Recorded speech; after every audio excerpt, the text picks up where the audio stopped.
Bonjour à tous, bienvenue chez Kali. On est vraiment dans le cœur en fait là, ouais. On est vraiment dans beaucoup d'émotions là, ouais. Entre la gêne, le dégoût, la peur, la tristesse, la mélancolie, la joie aussi. Il y a vraiment un mélange d'émotions qui est très complexe là, ouais. On est vraiment dans un cocktail, c'est ça. C'est un cocktail mais on maîtrise pas les doses. On maîtrise rien en fait. On pense beaucoup à ce qui s'est passé. Ouais, on est beaucoup dans le passé là. C'est ça le souci, c'est que vous vous enfermez un petit peu dans une vision de ce qui s'est passé. C'est-à-dire ce que vous avez compris à l'époque. Parce que c'est ça en fait. Ce que vous avez compris à l'époque. Le souci, c'est que vous êtes en train de visualiser quelque chose qui est terminé. C'est-à-dire quelque chose sur lequel vous n'avez plus aucune marge de manœuvre. Concrètement, le passé est un espace-temps qui est mort, qui est terminé, qui est fini. C'est-à-dire que vous ne pouvez plus agir dessus. Vous ne pouvez non seulement pas agir, mais vous ne pouvez pas réagir non plus. Dans le sens où les réactions que vous avez aujourd'hui, les émotions que vous avez aujourd'hui, c'est par rapport à ce que vous êtes aujourd'hui, par rapport à votre évolution. Mais concrètement, ça n'est plus rattaché à l'action qui s'est terminée, à l'action qui s'est passée. Oui, ça n'a plus rien à voir avec l'ancien vous qui a vécu véritablement cet épisode du passé. Donc si vous voulez, vous essayez de transporter quelque chose qui n'existe plus, sur lequel vous n'avez plus aucune marge de manœuvre, dans l'espace-temps actuel, avec quelqu'un qui n'a rien à voir, parce que vous, entre-temps, vous vous êtes transformé.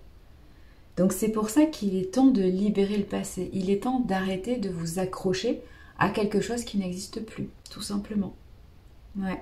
Si c'est une relation, si c'est un projet, une situation, peu importe, sachez qu'aujourd'hui, vous avez évolué. Et donc forcément, toutes les parties prenantes, que ce soit des personnes ou que ce soit des énergies, elles ont évolué. Donc si vous voulez que vous soyez gêné, que vous ayez peur, que vous soyez triste, non, il faut être au contraire content que cet épisode que vous n'avez pas très bien vécu apparemment, se soit terminé. Sous-entendu, aujourd'hui, il y a possibilité d'aller outre, d'avancer, de voir les choses différemment. Aujourd'hui, vous avez changé, vous vous êtes transformé. Peut-être même grâce à cet épisode qui n'a pas été évident pour vous, qui a peut-être été souffrant. Mais du coup, c'est l'opportunité aujourd'hui d'être dans cette émotion de joie, dans cette émotion de compréhension de soi, dans cette émotion aussi d'indulgence en fait. À une époque, vous avez vécu quelque chose, vous l'avez vécu par rapport au contexte de l'époque et par rapport à votre ancien vous, ce que vous étiez à l'époque, c'est-à-dire ce que vous aviez conscience d'être, ce que vous aviez connaissance en fait, oui, la connaissance que vous aviez de vous à l'époque. Et vous avez fait tout ça par rapport à ce que vous faisiez à l'époque. Mais aujourd'hui, c'est un temps révolu, c'est un temps fini. Vous êtes différent ou différente. Donc si vous voulez, il faut plutôt vous réjouir et être heureux en fait d'avoir dépassé ça. Pas forcément parce que ça a été douloureux, mais parce qu'aujourd'hui, vous avez appris quelque chose. Vous avez compris de ce qui s'est passé dans votre passé. Vous avez compris qu'aujourd'hui, vous êtes différente, vous avez peut-être plus de connaissance de vous, peut-être plus confiance en vous, plus compréhension de ce dont vous avez besoin au niveau affectif, au niveau matériel, au niveau même organisationnel, au niveau du quotidien. Quelle situation vous convient pas? Comment organiser vos journées par exemple, si on est dans un projet professionnel, pourquoi pas? Même si pour vous l'épisode passé a été douloureux, ce n'est pas un échec, c'est ça qu'il faut comprendre. Grâce à ça, aujourd'hui, vous avez pu être vous, vous avez pu vous construire, vous avez pu comprendre des choses sur vous. Même, vous avez peut-être même compris des choses que vous ne vouliez pas comprendre de vous, des choses que vous n'étiez pas prêt à explorer. Et grâce à cet événement, cet épisode, ou plusieurs épisodes, ça peut être des schémas répétitifs, vous avez enfin compris ce qu'il fallait comprendre de vous. Et accepté, vous avez accepté comment vous fonctionnez, vous avez accepté vos besoins, vous avez accepté l'être que vous êtes aujourd'hui. Et c'est pour ça qu'aujourd'hui, il faut vous réjouir en fait, non pas d'être passé par là, mais d'avoir compris ce que vous deviez comprendre. Évidemment que oui, vous auriez pu passer par des épisodes plus sympathiques, moins douloureux, moins souffrants, dans lesquels vous auriez été plus à l'aise. Oui, ça aurait été possible si vous aviez été plus confiant ou plus confiant en vous. Oui, vous auriez pu éviter effectivement de vivre certains épisodes qui ont été désagréables. Ok, mais ce n'était pas le cas. Donc, de façon réaliste, vous êtes passé par le bon chemin, par le seul chemin à l'époque qui était disponible pour vous, qui était visible à vos yeux. Ça, il faut bien le comprendre. Donc non, ce n'est pas un échec. Et non, vous n'auriez pas pu faire différemment. Mais aujourd'hui, par contre, vous pouvez tirer la leçon de cette expérience. Vous pouvez vous dire, bon, ok, ça a été complexe de voir certaines choses en moi, ça a été complexe peut-être de me positionner, ça a été complexe de poser des limites, ça a été complexe peut-être de tirer le trait sur quelque chose, parce qu'on a quand même deux énergies qui effectivement vous parlent de séparation, de rupture, de fermeture. Donc oui, vous avez fermé un cycle effectivement, que ce soit une relation, une situation, un projet, un job, vous avez fermé quelque chose qui ne vous convenait pas, c'est-à-dire qui était déséquilibré.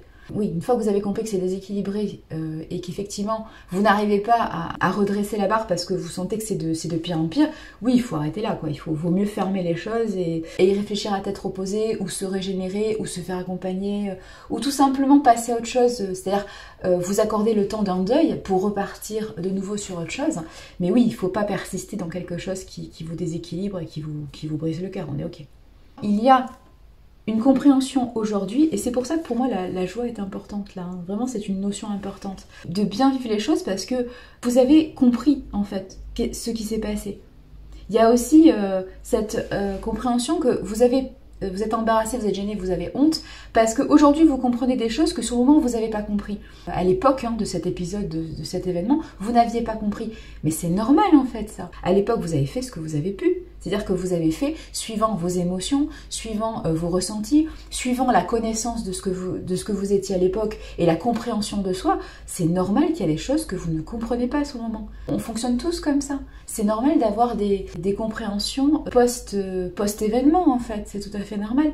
Quand vous êtes plus apaisé, quand vous êtes dans un autre cadre, quand vous avez la capacité et la possibilité de prendre du recul, de prendre de la hauteur et de réexaminer les choses, oui, effectivement. Là, effectivement, c'est plus facile, oui, d'analyser les choses froidement. Bien sûr, bien sûr. Mais il ne faut pas vous en vouloir de ne pas avoir compris certaines choses au moment. On est tous partagés, en fait, et c'est le problème. C'est une dualité qui est normale et qu'il faut accepter, je pense, hein. Que quand on est dans un instant présent, concentré sur une action, concentré sur un projet, concentré sur la relation, concentré sur effectivement l'extérieur et comment être dans un certain équilibre, c'est-à-dire notamment atteindre votre objectif, quand vous êtes concentré sur cette action présente, ben, il y a des choses que vous ne voyez pas, évidemment. Évidemment que vous ne pouvez pas voir, vous faites ce que vous pouvez en fait, donc c'est normal d'avoir pas compris certaines choses à l'époque, bien sûr. Et c'est encore plus normal aujourd'hui de vous dire « Ah mais oui, effectivement, ça je l'avais pas vu comme ça, mais en fait c'est pas si dramatique que ça. » Si j'y réfléchis aujourd'hui, je me dis que oui, bah en fait j'avais pas la capacité à l'époque de voir les choses autrement. Oui, ça c'est vrai. Vous n'aviez pas la capacité à l'époque, parce que, notamment grâce à cet épisode-là, aujourd'hui vous êtes capable de voir, donc vous avez pris confiance en vous pendant ce temps. C'est ça qu'il faut comprendre. Donc non, ne vous en voulez pas, n'ayez pas honte. N'aggravez pas les choses en vous disant que vous auriez pu faire différemment, parce que c'est complètement illusoire de penser ça. Vous avez vraiment fait ce que vous étiez en capacité maximale de faire. Voilà, et au niveau psychologique, et au niveau émotionnel, et au niveau corporel en fait. Donc vous avez fait la meilleure chose possible en fait, c'est ça qu'il faut comprendre. Là, il y a vraiment cette sensation d'être embarrassé, d'avoir fermé quelque chose, une relation, un partenariat, un contrat, je sais pas moi, un job, une activité, peu importe, parce qu'il y avait une peur d'être mis de côté, ou il y avait une peur de... Il y avait une peur de ne pas être pris au sérieux ou de ne pas compter. En fait, il y a cette idée que, effectivement, on a voulu précipiter quelque chose parce qu'on n'était pas bien. On n'était pas bien, on était triste. Alors, il n'y a pas de colère, hein, mais on était triste, on avait peur, en fait. Il y avait tristesse et peur.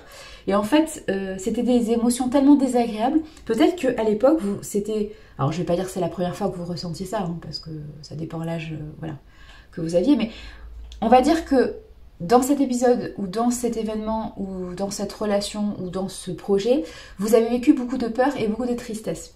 Et du coup, peut-être que c'était très désagréable pour vous, et vous n'avez pas su, comment dire, accepter sur le moment. Vous vous êtes dit, non, je peux pas, c'est trop désagréable, ça fait trop mal, mon cœur est trop brisé, je peux pas.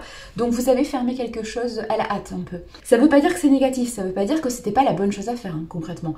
Mais vous avez fermé un peu les choses à la hâte. Et aujourd'hui, il y a cette espèce de regret ou de remords, de se dire mais si j'avais fait les choses différemment, ou si j'avais pas fait ça, ça serait mieux passé. Si j'avais compris qu'à l'époque c'était normal de vivre la peur et la tristesse, parce que ça me demandait à moi de me positionner différemment, hein, d'avoir des échanges peut-être plus équilibrés, peut-être de mieux communiquer aussi ce dont j'avais besoin, l'effet, l'impact que j'avais en fait dans cette situation. Concrètement, vous avez fait ce que vous avez pu, vous avez fait les choses même très bien, donc il faut pas vous en vouloir en fait. il y a quelque chose de désagréable, la première chose, c'est déjà de s'éloigner de ça. Comment éloigner la peur et la tristesse? Déjà, il faut s'éloigner d'une situation, en fait. Mais effectivement, une fois que vous êtes apaisé, là, vous pouvez réfléchir véritablement. Mais c'est normal de vouloir se protéger, c'est normal de vouloir s'éloigner d'une situation ou d'une relation ou d'un projet qui vous cause des déséquilibres, en fait. Justement, il y a une compréhension par rapport à ça. Ressentir de la tristesse et de la peur, c'est pas le problème. Le problème peut-être c'est que vous vous êtes mis beaucoup de pression et vous avez essayé de fuir en fait ces émotions. Peut-être qu'aujourd'hui l'apprentissage que vous retenez de tout ça, c'est que en fait c'était normal d'avoir peur, c'était normal d'être triste parce que c'était peut-être déséquilibré. Il y avait peut-être un problème de communication, un problème de visualisation, un problème d'outils, un problème de façon de faire, un problème de compréhension de soi, de compréhension de ses besoins. Donc un problème d'interaction en fait avec les autres parties prenantes. Donc effectivement la tristesse, la peur, peut-être l'embarras étaient normal en fait, parce que encore une fois les émotions ce sont des intuitions, mais si vous voulez au niveau du cœur, c'est comme les ressentis corporels, c'était des réactions normales que votre corps vous envoyait.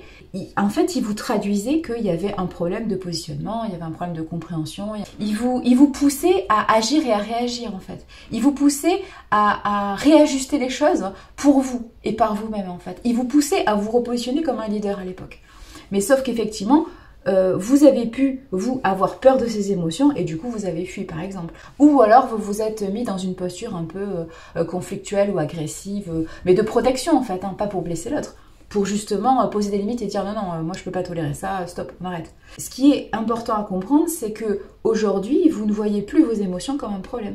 Aujourd'hui, vous avez compris que la tristesse, la peur, la colère, le dégoût, la joie, la surprise, ce sont des émotions naturelles. Qu'elles soient désagréables ou agréables, ce sont des émotions qui sont normales et qui vous permettent de vous positionner. C'est parce que vous allez écouter ces émotions sur le moment, c'est parce que vous allez comprendre ce que vous ressentez, que vous allez vous dire, bon, il faut que je réajuste mon positionnement, il faut que je réajuste ma communication, il faut que, par exemple, je me protège ou je pose mes limites ou au contraire, il faut que j'aille au-delà de ça et il faut que effectivement je renforce quelque chose ou que j'améliore ou que je fasse un pas en avant ou que j'aille vers ces personnes, cette situation, que je me lance à fond. Enfin, les émotions sont là pour nous guider sur notre posture en fait, notre posture de leader en fait. Elles permettent de mieux comprendre parce que effectivement, elles sont l'intermédiaire entre tout ce qu'on mentalise, tout ce que notre esprit comprend, apprend et mentalise, fabrique comme scénario, et les actes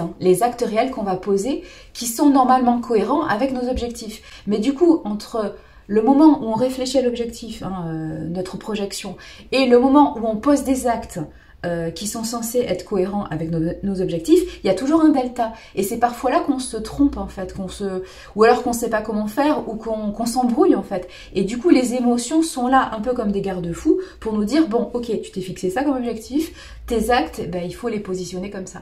D'où les émotions qui sont agréables ou désagréables. Elles vous confirment ce qu'il faut faire, ou en tout cas elles vous réorientent quand vous commencez à être un peu dans le flou, mais elles sont là pour vous en fait, elles sont là pour vous aider. C'est ça qui est important. Et cette situation vous a permis de comprendre que vos émotions sont vos amis, en fait. Et de façon indépendante de l'événement en lui-même, en fait. Ce qui est important, c'est les émotions. Ce qui est important, c'est cette confiance que vous avez retrouvée en vos émotions et cette compréhension de vos émotions. Mes émotions sont apparues parce que il s'est passé ça, il s'est passé ça. Elles ont voulu me dire ça, elles ont voulu me dire ça. Et moi, j'ai agi de cette façon. Que j'ai suivi mes émotions ou que je les ai pas suivies, en tout cas, de façon factuelle, il s'est passé ça en fait. Et du coup, aujourd'hui, je suis capable de relier les trois choses en fait.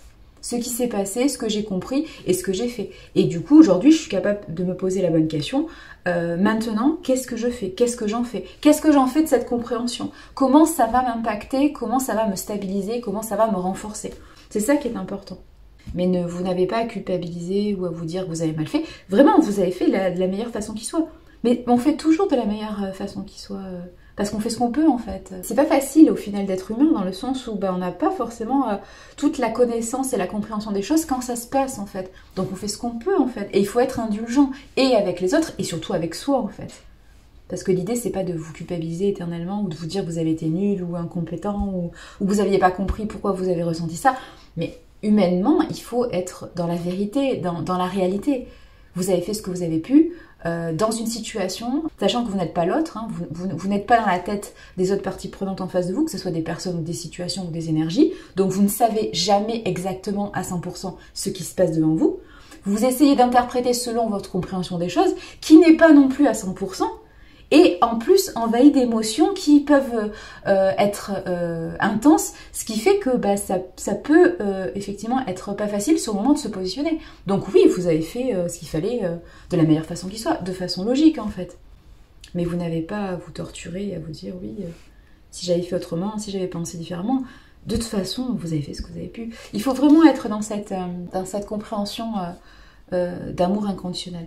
Et d'indulgence envers soi, vraiment, d'indulgence, hein. De compassion. C'est bien d'avoir la compassion pour les autres, et bien sûr, hein, je vous pousse toujours à vous ouvrir à cette compassion, à cette tolérance, que l'autre il est différent, donc il fait ce qu'il peut avec les objectifs qu'il a.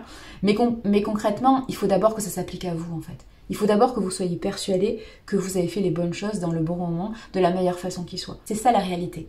Et de toute façon, vous avez peut-être besoin de temps aussi pour vous comprendre, pour vous connaître, pour réouvrir votre cœur, pour être un peu plus optimiste en fait avec ce qui se passe aussi, c'est important.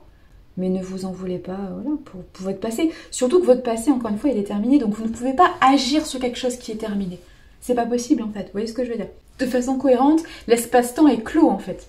Ça ne veut pas dire qu'il n'y aura pas de nouveaux espaces-temps qui vont s'ouvrir aujourd'hui parce que vous avez décidé, je sais pas moi, de contacter d'anciennes personnes, de revenir sur une situation, de revenir sur un job, ou une activité, n'importe. Oui, ok, mais c'est dans un nouvel espace-temps, avec une personne qui est différente. Vous, aujourd'hui, vous êtes différent.